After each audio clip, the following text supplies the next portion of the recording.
Bwana asifiwe. Amen. So nasema leo tunaongea kuhusu ufufio na ushindi wa Yesu katika eneo la adui. Naomba ni kwa Yesu okere area kwa na ando. Yesu akuongojea. Yesu ateterere. Hata baada ya kupigwa na kusulubishwa na kuuawa na kusikwa na kunyang'anywa ufunguo. Kinyanyu mekoorwa na kuambwa na kuorowa na kuliko na kusunwa sabi bila kutangaza. Kwa ateo tangaza aliteremka huko kwa shetani. Na mimi naranko mene. Alienda kwa eneo lake mwenyewe. Aitara kwa ngoma kuongoa. Alienda kwa hadhi. Nara ende ya adui. Nara kwa mundo. Alienda katika nchi ya adui. Ande kuroira ya ando. Aliingia katika ufalme wa shetani. Au kumakire unene kwa ngoma. In its own ground. Nande kuroiwe ngoma. Wachezi wa mpira wanasema atedi wa mpira bawa atire. Usiwahi kukubali ukaroetekeria to be defeated on your own. Kosinderwa kiani na kienu. Lakini Yesu aliingia huko kwa mapepo. Yesu hukumira na kwa makoma. Akawacharasha. Araba ora. Akawakanyanga. Abakinyangela. Bwana asifiwe. Amen. Akachukua funguo. Ayote sabi. Katika ground yake.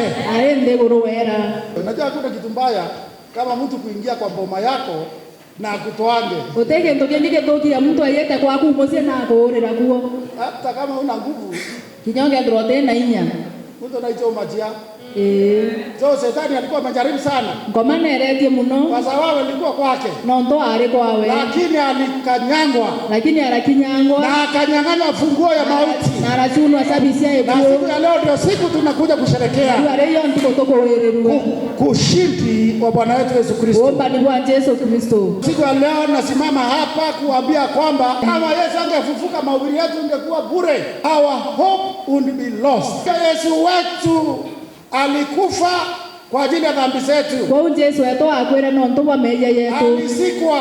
Aradhikwa. Siku ya tatu akafufuka. Na ntuko ya itatu na aliokire. Na ameketi mkono wa kuume wa Mwenyezi Mungu. Na karinde jarene yoro ya Mungu Baba. Na atakuja. Na akeya kunyakua kanisa lake. Kuyokia kanisa yewe. Isaya hapa tulisoma 25:6-9. Isaya ratodomera 25:6-9. Kuna ahadi Mungu alikuwa anampatia nabii Isaya. Kwena wera ne Yesu eka na Mungu eka na kiroria Isaya. Alikuwa amemwambia mambo ya ufufuo. Amwirete manto yako liokua. Yaani yalikuwa ya maneno. Yaretwe. Yalikuwa yanaonekana Mungu alikuwa ameona. Yaretwe yakaona ni Mungu na yaonete na akayaria. Bwana asifiwe sana. Amen. Kwa hivyo Mungu alikuwa ameandaa wokovu mapema.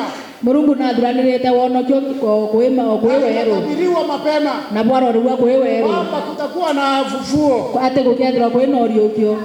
Na hivyo basi kifo ikakosa nguvu. Na uende kwa kirasi inya. Ikashindwa katika jina la Yesu. Na kirasi ndo ndio tuendelea Yesu.